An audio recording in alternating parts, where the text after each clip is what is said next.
Ringkasan buku Think and Grow Rich, Berpikir dan Menjadi Kaya, penulis Napoleon Hill. Napoleon Hill adalah seorang wartawan dan penulis. Salah seorang yang ia wawancarai adalah Andrew Carnegie, yang merupakan salah satu orang terkaya dalam sejarah. Aku akan memberimu sebuah misi untuk mewawancarai lebih dari 500 orang jutawan untuk menemukan rumus filosofi keberhasilan berdasarkan ide-ide maupun pengalaman dari orang-orang sukses tersebut, dan tentunya dapat dipakai oleh khalayak umum untuk mencapai kesuksesan. Semua prestasi, semua kekayaan yang diupayakan berawal dari sebuah pikiran. Sesungguhnya, pikiran adalah sesuatu, dan sesuatu yang kuat ketika dicampur dengan ketetapan tujuan, keuletan, dan hasrat membara untuk menerjemahkan pikiran-pikiran tersebut menjadi harta atau objek material lainnya. Ini adalah ide utama dalam buku Berpikir dan Menjadi Kaya.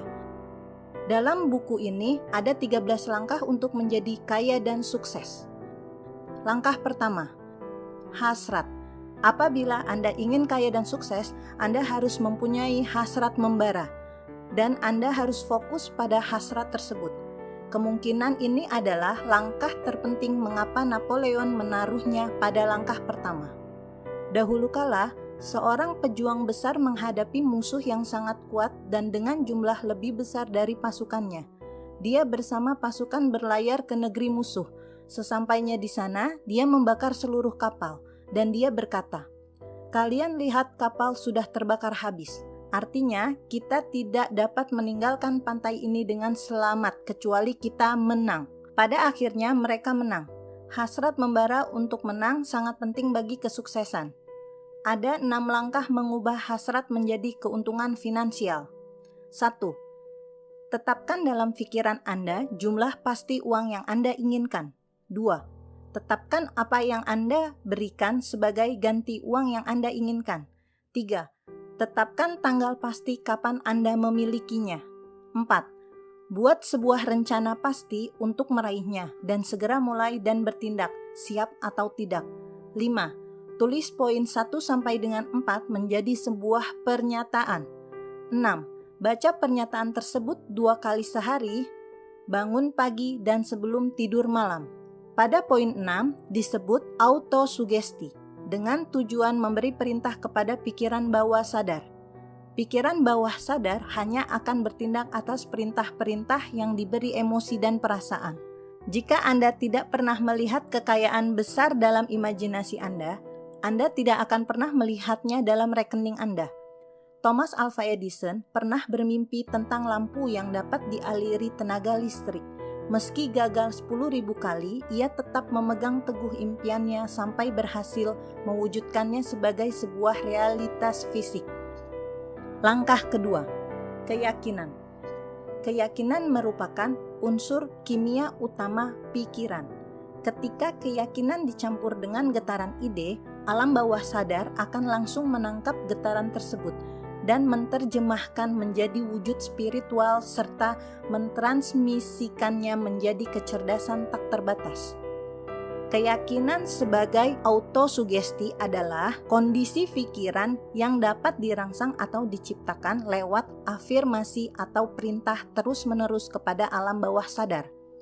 Langkah ketiga, autosugesti. Autosugesti adalah rangsangan sugesti diri sekaligus media komunikasi antara pikiran sadar dan pikiran bawah sadar. Ide positif dan negatif tidak dapat memasuki pikiran bawah sadar tanpa bantuan asas autosugesti. Segala sesuatu hal yang Anda terima melalui panca indera dihentikan oleh pikiran sadar dan dapat saja diteruskan ke pikiran bawah sadar.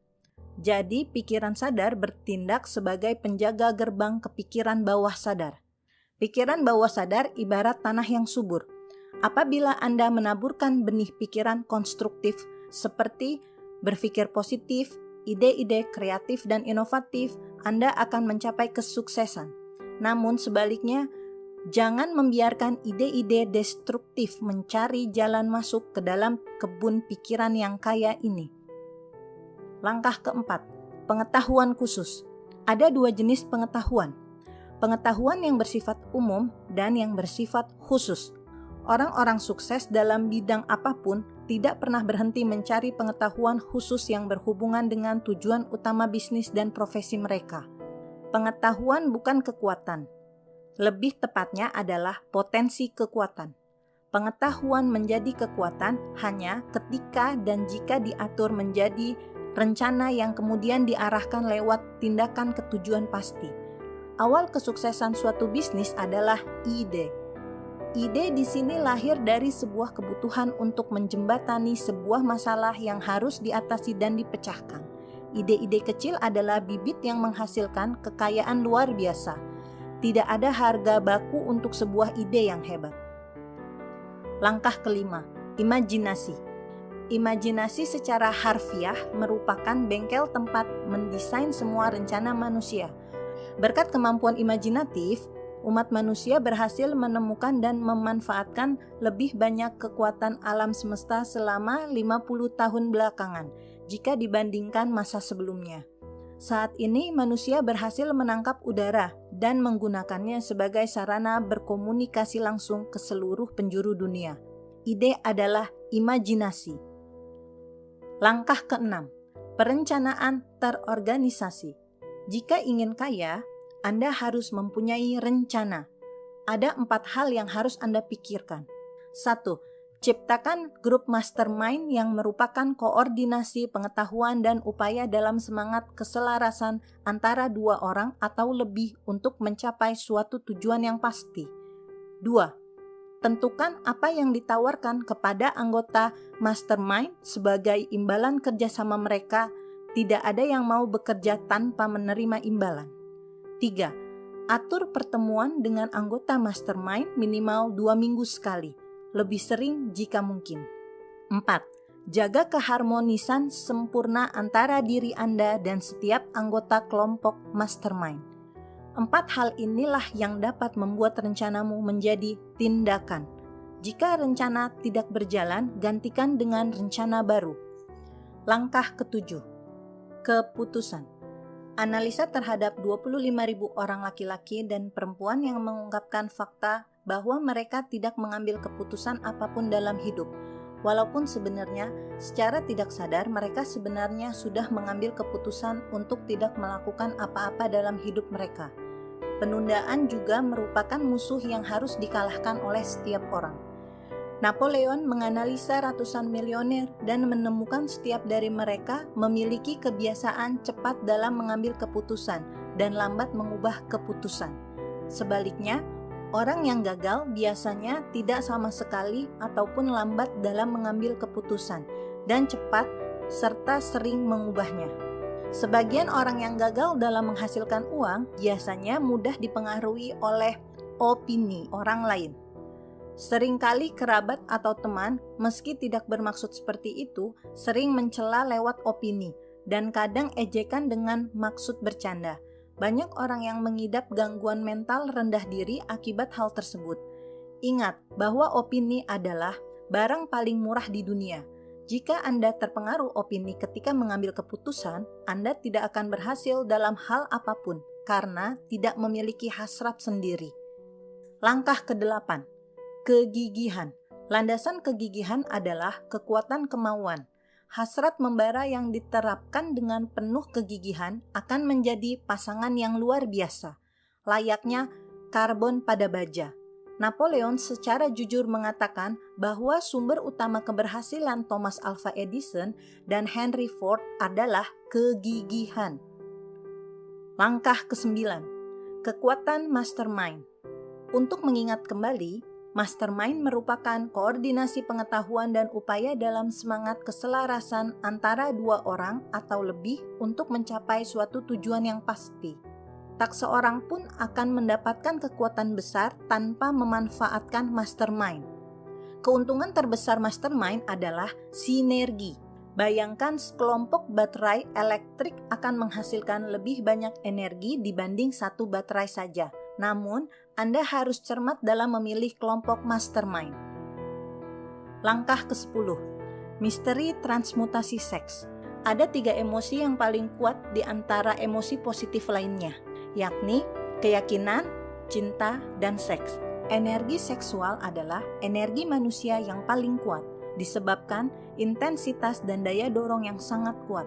Cinta dan keyakinan bersifat psikis yang berhubungan dengan sisi spiritual, sedangkan seks murni biologis yang berhubungan dengan fisik. Apabila Anda bisa menyatukan ketiga emosi tersebut sekaligus, mempersatukan sisi psikis dan fisik akan mendobrak dan menghasilkan efek membuka jalur komunikasi kepada alam bawah sadar, yang merupakan satu-satunya bentuk yang merangsang respon dari kecerdasan yang tak terbatas. Transmutasi seks adalah mengganti pikiran-pikiran tentang ekspresi ataupun kontak fisik ke dalam pikiran-pikiran lain yang ditujukan untuk daya kreasi luar biasa, seperti mengembangkan imajinasi, keberanian, kegigihan, dan kemampuan kreatif serta inovatif. Jika tidak disalurkan ke dalam bentuk-bentuk tersebut, gairah seks akan mencari salurannya sendiri lewat saluran yang murni fisik. Transmutasi dari energi seksual ke energi kreativitas serta tindakan adalah sumber kejeniusan. Sebagian besar manusia merendahkan diri mereka sendiri melalui kesalahpahaman dan penyalahgunaan kekuatan besar ini ke status yang lebih rendah dari binatang. Napoleon menemukan fakta bahwa jarang orang yang berhasil mendapatkan kesuksesan sebelum mencapai usia 40 tahun, disebabkan kecenderungan mereka hanya membuang energi seksual lewat pengumbaran dalam ekspresi fisik dan tidak mengerti bahwa dorongan seks memiliki kemungkinan lain. Langkah ke-11, pikiran bawah sadar. Pikiran bawah sadar menerima, mengarsipkan kesan atau pikiran-pikiran indrawi di mana ide-ide dapat diingat atau ditarik layaknya surat yang diambil dari lemari arsip. Pikiran bawah sadar bekerja siang dan malam. Emosi positif dan negatif tidak dapat mengisi pikiran pada saat yang bersamaan. Salah satu emosi pasti mendominasi. Tanggung jawab Anda untuk memastikan emosi positif menjadi emosi yang mendominasi pikiran Anda. Ada 7 emosi positif yang terkuat, yakni hasrat, keyakinan, cinta, seks, antusiasme, romansa, harapan. Bentuklah kebiasaan untuk menerapkan dan menggunakan emosi positif, sehingga emosi negatif terkuat seperti ketakutan, kecemburuan, kebencian, balas dendam, keserakahan, tahayul, kemarahan tidak dapat masuk. Langkah ke-12, otak. Dalam sebuah penelitian yang melibatkan Napoleon Hill, Alexander Graham Bell, dan Elmer R. Gates, disimpulkan bahwa setiap otak manusia adalah sebuah stasiun pemancar sekaligus penerima vibrasi lewat perantara udara. Prinsipnya sama dengan dasar komunikasi radio ataupun komunikasi tanpa kabel lainnya. Pikiran bawah sadar adalah stasiun pengirim pada otak untuk vibrasi pikiran disiarkan, sedangkan imajinasi kreatif adalah peralatan penerima untuk mengambil vibrasi pikiran dari udara. Langkah ke-13, indera ke-6. Indera ke-6 dapat dan akan digunakan oleh kecerdasan tak terbatas untuk berkomunikasi begitu saja, tanpa usaha ataupun tuntutan apapun. Asas ini merupakan titik tertinggi filosofi ini dan hanya dapat dicerna, dipahami, dan diterapkan setelah ke-12 lainnya dikuasai. Rekap cepat. Bukan sekedar harapan, tetapi hasrat membara. Yakinlah pada hasrat dalam diri Anda. Tabur benih pikiran yang konstruktif, siramlah dengan autosugesti. Kejarlah dan kuasai pengetahuan khusus, bukan pengetahuan umum. Kembangkan imajinasi kreatif. Ciptakan kelompok mastermind. Buatlah keputusan konstruktif dalam hidup, hindari penundaan. Doronglah dengan kegigihan. Gunakan kekuatan kelompok mastermind. Ingat, kumpulan baterai mempunyai arus listrik lebih besar. Energi seksual merupakan energi terbesar dari semua energi manusia. Gunakan energi tersebut untuk keuntunganmu. Emosi positif dan negatif tidak dapat mengisi pikiran pada saat yang bersamaan. Tanggung jawab Anda untuk memastikan emosi positif mendominasi pikiran Anda. Otak manusia adalah sebuah stasiun pemancar sekaligus penerima vibrasi lewat perantara udara. Indra keenam adalah bagian pikiran yang disebut imajinasi kreatif yang merupakan perangkat penerima yang mengalirkan ide, rencana, dan pikiran ke dalam otak yang sering dinamakan firasat.